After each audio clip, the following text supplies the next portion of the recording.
Welcome to This Just In, the show bringing you the latest advancements in healthcare, strategy, innovation, and public policy. And now, for the fastest voice in healthcare, here's your host, Justin Barnes.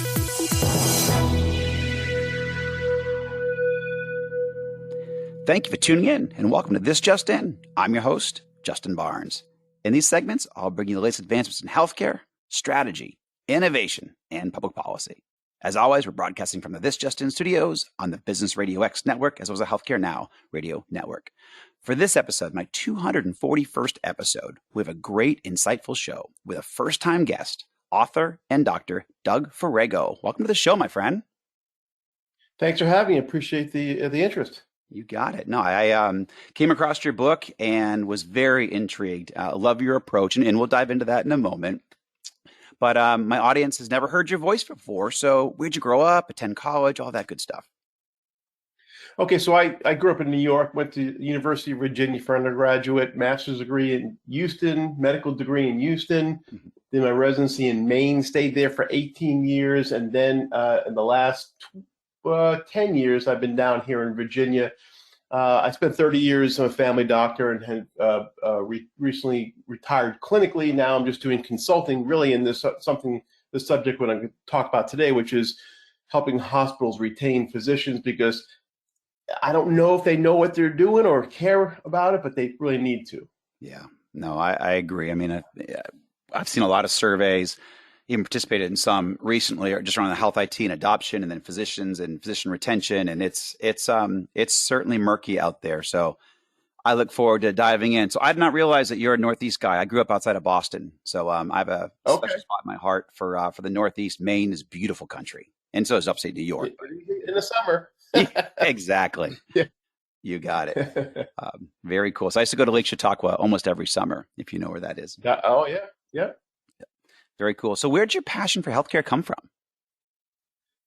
Well, I mean, listen, I'm a family doctor, and I did that for 30 years, and I just wanted to help people, and now I want to help doctors, because what the problem is, there's things getting in between physicians and their patients. But that's what we want to do. We just want to help our patients. And when you have third parties giving a bureaucratic drag that just slows us down, it drives us crazy and burns us out, right? It's not about money. It's not about working hard. It's about trying to do what we wanted to do when we were a kid growing up and wanted to be a doctor. And there's too many parties in the middle that's making it hard. So that's why the burnout issue is. And for me, I was able to do what's called direct primary care the last 6 years, and I'm a big proponent of that, where you don't DPC. You don't bill insurance. I've written 3 books on that as well. And I think it's the greatest thing, because you don't have the same level of crap from the third parties. You're just dealing with patients. So therefore you have less patients. So those doctors, the ones you're seeing are smiling, are direct primary care doctors. Correct. The rest of them, I felt bad, was the ones I left behind, which is the ones in the hospital. And that's why I said, before I go from this planet, I'm going to try to help those people as well. Yeah, I completely agree. So I've been an investor, actually chairman of a DPC company, and have a DPC doctor, had a DPC, have had one. My whole family has one for the last 4 or 5 years. Love them. It's the most amazing care experience. I even had an example the other morning where we miscommunicated on I was just doing my annual labs, and I had just done them 6 months ago, and I was redoing them because I'm doing some health, just getting better at health, and I want to see how well I'm doing. And he didn't order everything that I asked for. It was just confused. Is my confusion actually? But I literally stepped out of the lab, called him, and he did not pick up. He was with a patient. But then I called the office, and they picked up. They got me my new lab within not even a minute and a half. The lab was like, "How did you get hold of your doctor that fast and get a new lab order put in that fast?" I said, it's this model. It's my model. I love it. It breaks the system, and it doesn't cost the system extra. The bottom line, it proves the same thing. The system is broken. Yep. Some things can't be fixed unless we take those third parties out. And we've proven that with direct primary care. Can you bring it into specialty care? People are trying to do that. Can you bring it in hospital care? Well, that's the way it was 50 years ago. So it's possible. Yes. So there are things that can be done, but that's going to be a slow boulder, which I know, right? Yeah. But there's nothing better than direct primary care, because it's not concierge care for the $1,000, a month. It's $75 a month. So we can talk all day about DPC. Yeah, you got it. So let's dive into the book. I mean, The Hospital Guide to Physician Retention. What made you write this book? Well, I said I really wanted to help those doctors left. Listen, I'm seeing the people every day. A doctor kills himself in this country, right? Yeah. So there's polysubstance abuse. There's people retiring, just quitting, doing other. It's just terrible. And what I'm seeing is not as many people there playing this game like, well, we care. They just need more resilience. Like, what? No, it's not about doctor resilience. There's things you could be doing. Now, I'm not here to say I can save burnout or even save. My premise in my book is, listen, for $25, buy the stupid book, and you may save one doctor from leaving. That's $1 million you saved. That's a pretty good investment, right? So that's all I wanted to say is here's what I think is happening. Here's a few things I think it can help. If you want a deeper level of help, I actually am now doing consulting just on this. If they go to physicianretention.com, we will consult in a few different ways to help you do this. But you don't have to do that. Spend $25. There's things you can do to make physicians' lives better, because great leaders create great environments. Yeah, and I'm going to dive into some of those topics specifically, but I agree. When I went through just your the outline from your book, every topic, and I'm not even a physician. I mean, I'm in healthcare, but on the digital health side more than the actual care strategy side, even though I dabble in care strategy from a technology perspective. But every topic that you covered was relevant to me personally. So, I mean, first of all, I totally think it's a great investment, just because you cover leadership, you cover healthcare, what needs to be done, and great value from that perspective. So I completely agree with you. I think one of the cool, when we exchanged emails, you brought up, you penned, why do most CEOs not like the book? So let's elaborate. Let's start there. I love that statement. So, well, it really was. It was first.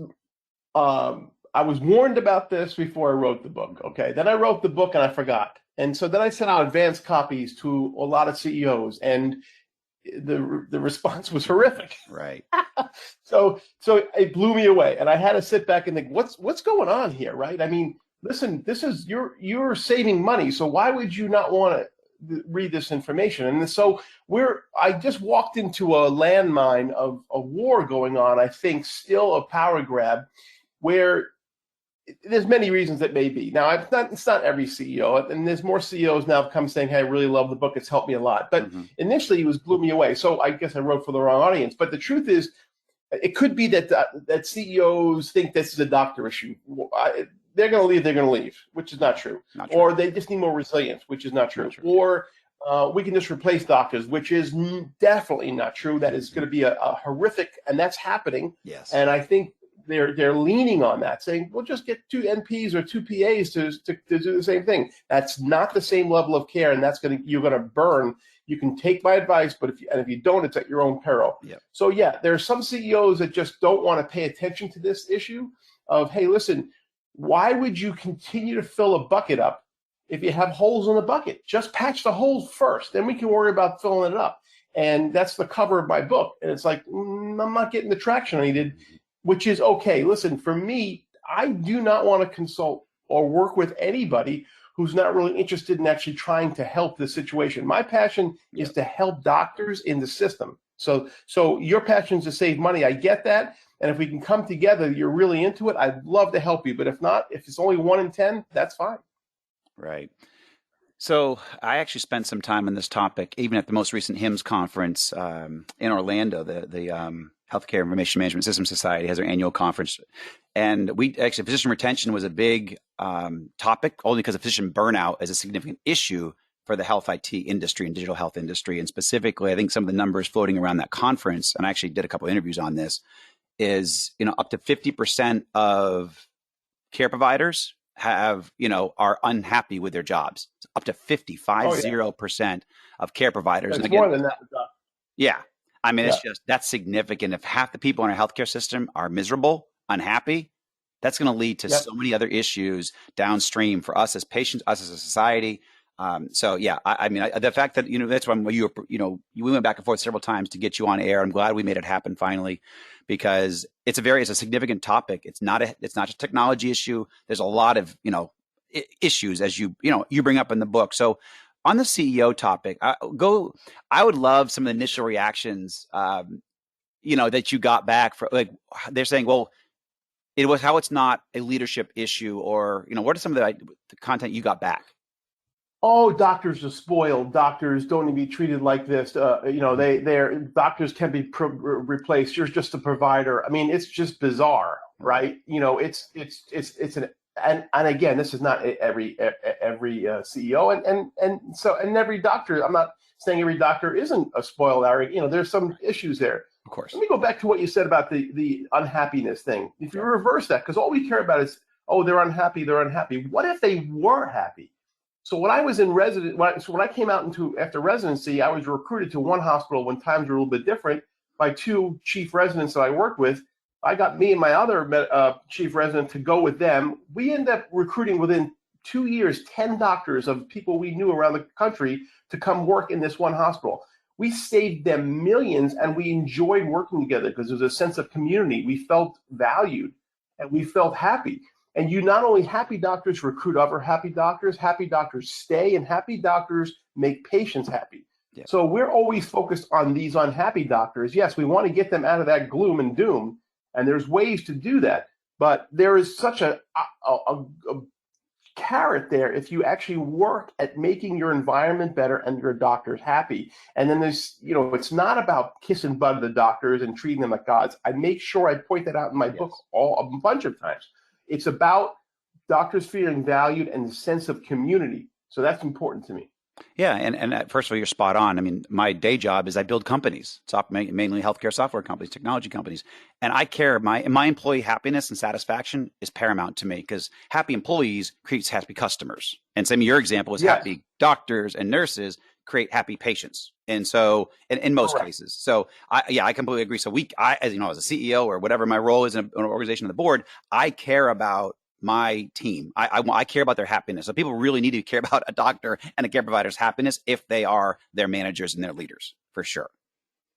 Yeah, but what's the result? The problem is a lot of the organizations, whether it's AMA, AFP, a lot of the health insurance companies, they're actually proposing all these ways to fix burnout. Dude, you've caused all the burnout, right? And so, people don't trust that. That's a problem too, is that I believe every hospital needs a physician retention program, but it can't be by somebody you don't trust, by a non-doctor. That's why I'm doing this as a physician that's been in a hospital for 15 years when I worked for 2 different hospitals and been on leadership committees. I do believe it has to be someone that I can trust, that's been in the trenches, that's actually on their side, because doctors just blow off consultants all the time. And I have that inside scoop. That's what I'm offering to people. I mentioned in the book, I'm the Frank Abagnale, which is Catch Me If You Can, the Spielberg movie. I'm that guy that was forging checks and you want him on your side. I'm telling you, I know what's going on with how doctors think. Yep. And I can help in that respect. And I think I did that with this book. If you ever wanted to go deep, then that's why I have my consulting company. It's excellent. For those that may have joined us a little late, my special guest today is author and Dr. Doug Farrago. So tell us about your challenge. You said challenging health systems to do an ENPS score and see if they are a physician-friendly hospital. Please elaborate on that. So a Net Promoter Score, Reichel did that book in 2006, I believe, and it's a little controversial. The regular NPS, which is customer, would you recommend your family member or friend to buy from this company? But he also has an employee NPS score, which is, hey, would you recommend, let's say for doctors, this hospital for a colleague to come work at? Right. And that is on the money for us, because we would never want to. We're a club, and we would never want our friend or colleague to come here if the place sucks to work at, right? Mm-hmm. We just wouldn't. So that score is in healthcare. Now, Reichel had done that, and most hospitals, healthcare companies are minus 20. Where you're in tech, it's up to 40 and 50 positive. So most healthcare companies, most people are detractors or just don't like where they're working, and that's what we're going to find now. So it's not the answer in itself, but it's a great way to actually measure, hey, does a physician retention program help? You can start with an ENPS. You've got to have a third party do that. We will do that. And that's hard because you got to get everybody to answer. It's a one question thing. And doctors are herding cats, getting them to do anything. So someone's got to grind and get them to answer that one question. And then you would do it, 6 months every year after you would do something. So that's why it's critically important as a way to measuring, and it's also a way it'll be enlightening for CEOs, especially if you're just taking over a hospital. Like, holy crap, people hate working here. Yeah. Yeah. And in the corporate world, we do 360s. And so I love the strategy. I love the thought there. And I sort of encourage organizations because, and we'll touch on this next, about leadership and building businesses because, again, in my businesses, I always do 360s. That's how we interact as individuals. How are we as leaders? How are we as employees? How are we as peers? It's enlightening. And I will tell you, my thought on that is, like, we never got a 360. It was always, we would be judged by our patients. I would tell you that to get physicians truly to answer more than one question. Yep. Is hard, right? It is truly hurting cats. And that may be something in the future, but I've seen these surveys and they do studies and like 18% of physicians answer. Like, dude, they just do not want to answer. Right. Because one, they don't want to put themselves on the line. They're afraid to speak out right now. Yep. So they're getting whacked all over the place for saying anything negative. You can label somebody disruptive physician any way you want. And I put that in the book about sham peer review. So doctors don't want to put themselves on the line. That's another reason why the ENPS is so critical, because it's anonymous and it's just a number you're putting down. That's excellent. Great advice. So in the book, you touch on great leaders create great environments. And that stood out to me immediately because, that's what leadership and building businesses is what I do. So elaborate, I love it. Well, right now, in general, the environments just suck in healthcare. And that's just not me. And I'm not blaming anybody for that. But the system is literally broken. I mean, no one knows what prices are. No one knows how to get things covered. Insurance companies are getting involved in healthcare, and they shouldn't be. They own these other GPOs or the prescription monitoring, the prescription programs. It's a mess. It's really a mess. But in your environment, if you're not doing some of those things that at least show to the physicians you care, versus I put in my book almost the first 15 chapters, a quote from physicians just showing what they've been through and how they're being devalued. If you're not showing you care as a CEO, if you're not doing some of those things, which I think you need the ENPS, I think you need a retention program. I think you need a physician's lounge, even if it's not really a place there, even if it's outside of the hospital, a safe space, if you will. You need to recognize Physicians Day, which 50% still don't even do. Those are those things. And it's not just about kissing butts of these godlike physicians. That's not it at all. Right. It's your ego has to come out of it. You have to say, listen, whatever it takes to keep a doctor one more year, it's $1 million in my pocket. But you want, for the other reasons we talked about before, about being happy, it'll affect your patient care. It'll affect so many other things going on. So yeah, that environment has to be delved into, and that's what we would do as a company, but also just read the book. I think I put a ton of stuff in there. You did. So I guess, and on the positive side, there are organizations doing this. I mean, there are, great health systems to work for and great leaders to work for. Are there any out there are there any programs that you've seen, or, hey, I've seen this facility, or, this person do this, or, on the positive side, what have you seen? Yeah, I've seen, we're working with some now, and I don't I put those names out there. Everything's anonymous. Yeah. But for even the ENPS score, I keep anonymous. I'm not here to do that. Mm-hmm. But I will say that, one of the things I put in my book is having a physician liaison. And one person, one I interviewed from Texas is, the stuff that she's doing as an outreach to doctors, whether it's small gifts here, going in and just checking on if they need anything. And these are all employed physicians, some of them not even employed by the hospital, but seeing what they can do to make things smoother. That role of a physician liaison, whether it's an ex-nurse or whatever, is a really important role. And I used to have that when I started my first job, and she was like the mother hen. It was so good to have that person who was nice, so I can ask the little things, because I couldn't get those answers from administration anyway. They knew how to get those answers. Mm-hmm. That's a simple example of some things that some hospitals are doing. That's excellent. Are there any facilities that that are out there, that some big names or even small names, that say, you know what, they have been working on this for the last 3 to 5 years and have done a great job? Is there anybody out there that?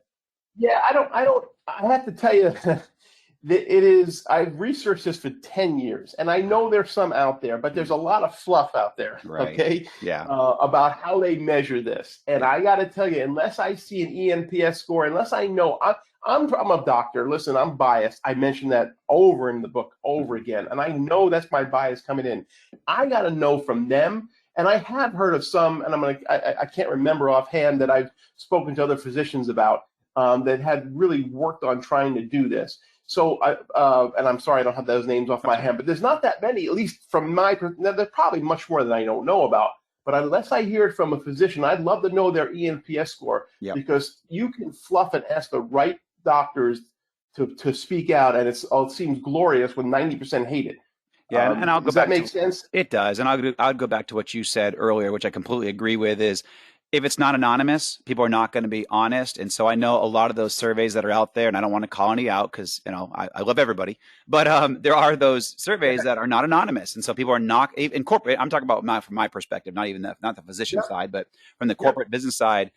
Your HR department is going to know what you said. So you're not going to put down true, honest. In most cases, there are some surveys that are completely anonymous, but I still think that HR gets in the middle of that a little bit, and they can certainly see, certainly small organizations, who's saying what, or they can just tell who's saying what. So no one is truly transparent. No one is. Not as physicians, it's worse because we can't have that strike on our record, right? We are not speaking out. So you'll see these things saying so and so got an award. 18% of their people responded. 18%. Who's the 18%? Right. And if you speak out, even if you don't get in trouble, and that you put yourself on the line saying, here's what needs to be done, and no one does anything or even talk to you about it, you won't do it again. It's just not waste your time. Yep. So in the book, you mentioned, right now in medicine, there are some things you cannot change, but some you can. Please elaborate. Yeah, so we talked about DPC in the beginning. Mm-hmm. Can we fix the healthcare system by getting rid of third parties? Yes, and that's going to be a brutal thing. And I'm not a big single payer guy either. Right. I'm a big free market guy. So I believe the free market can help us. That can change, but I'm not here in this book to do that. I can't. Way beyond my scope, right? Yep. So you have to understand what can be changed there and can't. So what can be changed? You need to evaluate where you're at. And that's one thing you can do. We talked about the ENPS. You have to evaluate where you're at. And then you have to go in and have some discussions, just like we do when we see a patient as a doctor, get a history of present illness. We need to figure out, talking to physicians, what's going on. And then there's some things you can add, which I mentioned in the book, which we just talked about. A doctor's lounge, more of a community events, actual having a physician retention program, just showing your doctors, hey, we care enough about you staying that we have a program. So, and then I mentioned the book. Well, that's the whole book. You can just get the book and read more about it there. Yeah. No, I mean, you bring up it's a great starting point is showing that you care, showing that you're cognizant of a potential issue or the issue. Yeah. And then, putting in things to tackle it and to work on together and collaboratively. So I completely agree. And again, I was very intrigued by the book. I read a large chunk of it. I was very impressed with your approach. And again, off air, we talked about this. Your approach and focus on leadership was significant for me because no matter if you're in medicine or what you do, what kind of business you're building, or even running a family. I mean, this book is about leadership, checking in, being self-reflective, being self-aware, and those. And listening to the one guy that, hey, listen, you know what? This guy's going to tell me what's going on. I may not like what I'm hearing. Right. But I don't have to get mad at him. He's the messenger. Correct. At least I get to hear what's going on instead of everybody else just blowing smoke up my butt. Yep. Right? Yep. This guy's telling you this is what's going on, and maybe here's some things to help you. I hope you appreciate that, but if you hate me for it, dude, I can't help you. Correct. That is what it is. That's awesome. No, great book. So now, and my last question, about a minute and a half or so, I always ask of all my guests, and now it's actually become its own segment at times, is where do you go to get or be inspired personally? For me, I'm retired now, so life's a little bit different. I have an office in my house. I try to do the first few hours every day of doing just some quiet time and doing the work without any people getting in touch with me. So I'm a big believer in the book Deep Work and how he goes about things, and I think it's a wonderful book. And I think I have more time than I ever thought of, so I really get to dig deep into this stuff, and so that's how I do it. I have an office in my house. Other times I go for a walk each morning, and that helps also. But it's all about distraction. To be honest with you, the less distraction you have is inversely proportional to the more work you do, right? Very true. No, I'm a big proponent of, obviously taking time, also blocking time and, shutting the phone off, shutting email down, focusing, thinking, but also you mentioned walking. That's actually one of my bigger things now. Yesterday I went for a 5-mile walk. The next week I'll be in my Sarasota place. So I'll actually walk, oh my gosh, probably 8 to 10 miles almost every day. And I just love to walk around the water and just, be outdoors. Yep. And yeah, I run, but I also walking as I get older. I used to run almost every other day, 3 miles, 3.1, but it just got to a point where I got to be careful. I don't do that too much. So now I walk a little bit more. I run probably twice a week, but I'll walk 4 to 5 days a week. Just from a health perspective, it's better on my joints. I had this discussion with somebody else. Anything you get into flow. Yep. And so when you're in flow, you're not thinking about other things. And when you're in flow, you're not being distracted. Every distraction takes you out of flow or out of that deep work. Yep. And then you're not 100%. You got it. Doug, so great to have you on air. You are a phenomenal guest. I'm sure I'll have you back. I love the topic and I love the approach. So thank you. I really appreciate it. Thank you so much. You got it. And thanks so much to everyone for listening and joining us today and taking time out of your busy schedules to join us as well. And you can join us weekdays and tune in at 2:30 p.m. Eastern, 11:30 a.m. Pacific. As always, you can track me on Twitter at HIT Advisor and use the hashtag ThisJustinRadio so we can respond to your comments from the show. If you miss any of this episode or want to hear more, all my shows are posted on Apple iTunes, SoundCloud, iHeartRadio, and TuneIn. You also can check out some of the new content we posted on justinbarnes.com. Thanks, everyone, and stay safe.